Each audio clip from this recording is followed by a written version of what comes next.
latar belakang penelitian. Penelitian ini dilakukan karena daun kelor atau Moringa oleifera Lam yang diketahui mengandung senyawa antioksidan yang bermanfaat untuk kesehatan kulit. Sediaan gel topikal dipilih karena bersifat mudah digunakan, cepat diserap dan memberikan kenyamanan serta efek melembabkan. Untuk menghasilkan gel yang stabil dan berkualitas, diperlukan bahan pembentuk gel atau gelling agent yang tepat seperti NaCMC, Karbopol, dan Tragakan yang masing-masing memiliki karakteristik berbeda dalam membentuk tekstur dan kestabilan gel. Baik, adapun tujuan dari penelitian ini yaitu untuk membuat dan mengevaluasi formulasi gel ekstrak daun kelor menggunakan NaCMC atau natrium karboksimetil selulosa sebagai basis dengan 3 variasi konsentrasi NaCMC, yaitu formula 1 menggunakan konsentrasi 3%, formula 2 menggunakan konsentrasi 3,5%, dan formula 3 menggunakan konsentrasi NaCMC sebanyak 4%. Dari penelitian, di mana penelitian ini menggunakan beberapa alat dan bahan. Yang pertama, alat yaitu berupa gelas khusus laboratorium, homogenizer, mikroskop optik, viskometer profile, pH meter, buret, dan alat timbangan dengan berat 2 gram, 5 gram, 10 gram, dan 20 gram. Kemudian bahan yang digunakan yaitu ekstrak daun kelor, NaCMC, asam benzoat, gliserin, Aquales, dan kontrol positif atau KP. Kemudian jenis penelitian ini adalah eksperimental deskriptif dengan variasi konsentrasi NaCMC. Penelitian ini dilakukan di laboratorium dengan membuat beberapa formula gel yang mengandung ekstrak daun kelor dan menguji kestabilan fisik dari gel yang telah dibuat. Kemudian untuk sampel, yaitu pada penelitian ini sampel yang digunakan untuk penelitian ini adalah daun kelor atau Moringa oleifera Lam yang diambil di Jalan Manunggal nomor 7, 30 Ilir pada Kota Palembang, Sumatera Selatan. Formula gel, di mana gel ini terdiri dari beberapa bahan. Yang pertama ada ekstrak daun kelor yang berfungsi sebagai zat aktif, kemudian ada NaCMC sebagai gelling agent, asam benzoat sebagai pengawet, gliserin sebagai humektan, dan Aquales sebagai pendispersi. Nah, semua konsentrasi bahan berupa ekstrak daun kelor itu, asam benzoat, gliserin, dan Aquales itu semua konsentrasinya sama, dan perbedaannya itu hanya terletak pada NaCMC, di mana untuk formula 1 menggunakan NaCMC 3%, formula 2 menggunakan NaCMC 3,5%, dan formula 3 menggunakan NaCMC 4%. Ada metode pembuatan gel. Pembuatan ekstrak daun kelor atau Moringa oleifera Lam dengan metode dekokta 10% B/V, yaitu sebanyak 10 gram daun kelor yang telah disortir, dicuci bersih, dan dirajang dimasukkan ke dalam panci infus. Kemudian ditambahkan air sebanyak 100 ml dan campuran ini kemudian dipanaskan selama 30 menit. Ketika suhu mencapai 90 derajat Celcius, maka perlu pengadukan sesekali agar merata. Nah, setelah selesai, campuran ini disaring menggunakan kain flanel. Nah, di mana hasil filtrasi dari penyaringan ini kemudian dimasukkan ke dalam labu ukur 100 ml, lalu volume ditambahkan dengan air panas yang dituangkan melalui ampasnya hingga mencapai 100 ml.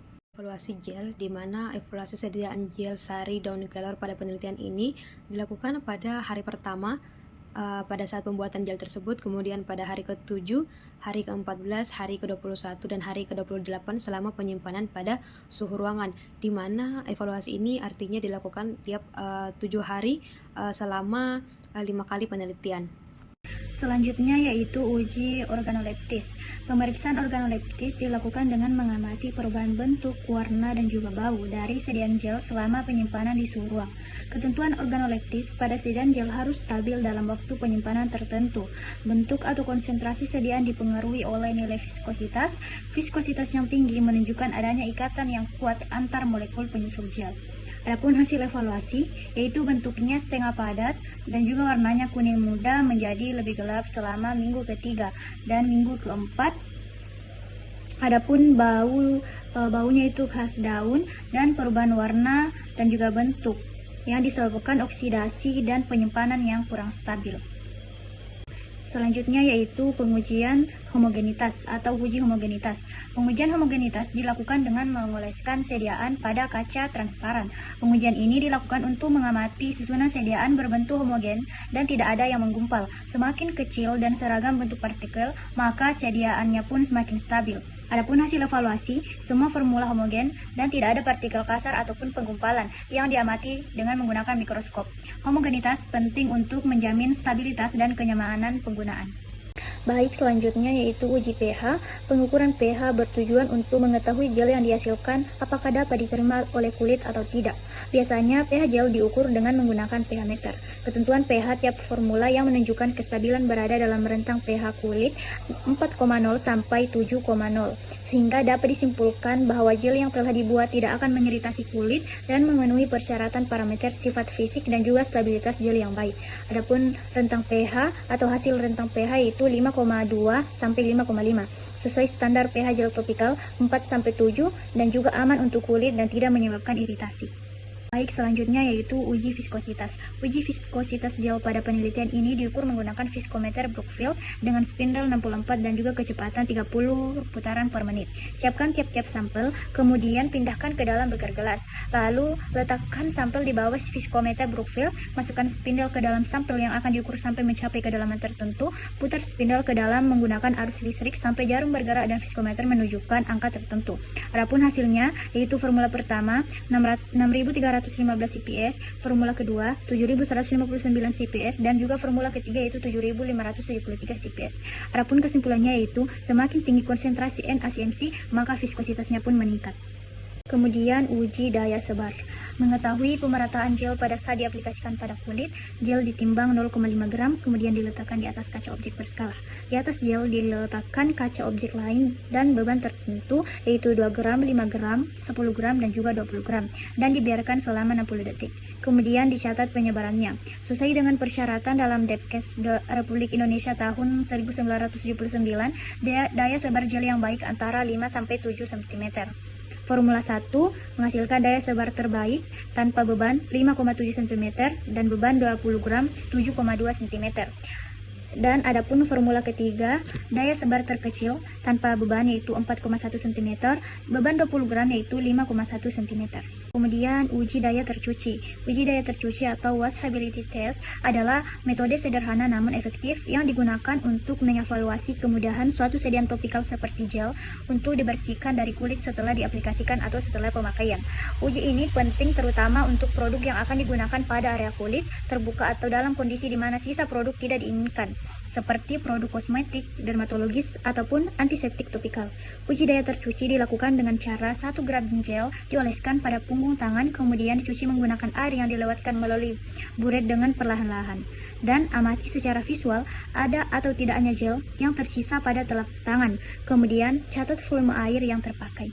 Kemudian ada hasil daya tercucinya. Nah, dari formula 1 itu ada 14,8 mili, yang berarti paling mudah tercuci. Kemudian di formula 2 ada 17,2 mili, yang berarti tercuci dengan cukup mudah.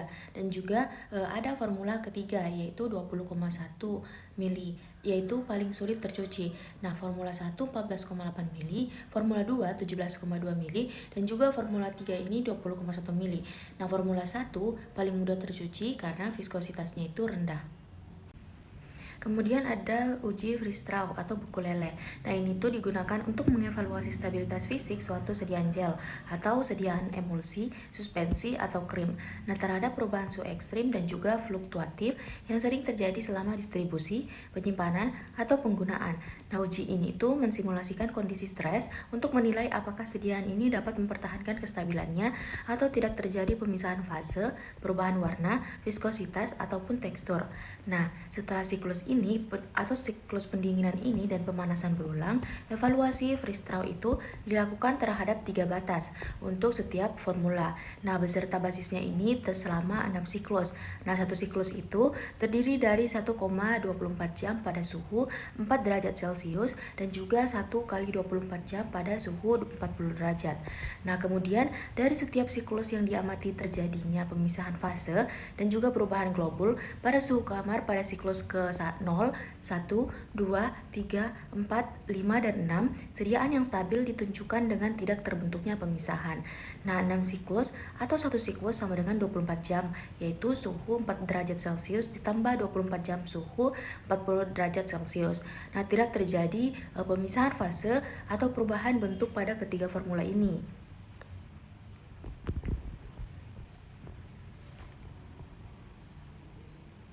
Yang berarti stabil secara fisik terhadap fluktuasi suhu. Nah, adapun 6 siklus itu Atau satu siklus itu kan terdiri dari 24 jam suhu 4 derajat Celcius ditambah 24 jam suhu 40 derajat Celcius. Nah, tidak terjadi pemisahan fase akan perubahan bentuk pada ketiga formula ini. Artinya, stabil secara fisik terhadap fluktuasi suhu. Kemudian selanjutnya pengujian fitokimia ekstrak etanol daun kelor atau Moringa oleifera L. Fitokimia merupakan senyawa aktif alami dari tumbuhan yang dapat berperan sebagai antioksidan, antibakteri, antiinflamasi, dan juga berbagai aktivitas biologis lainnya.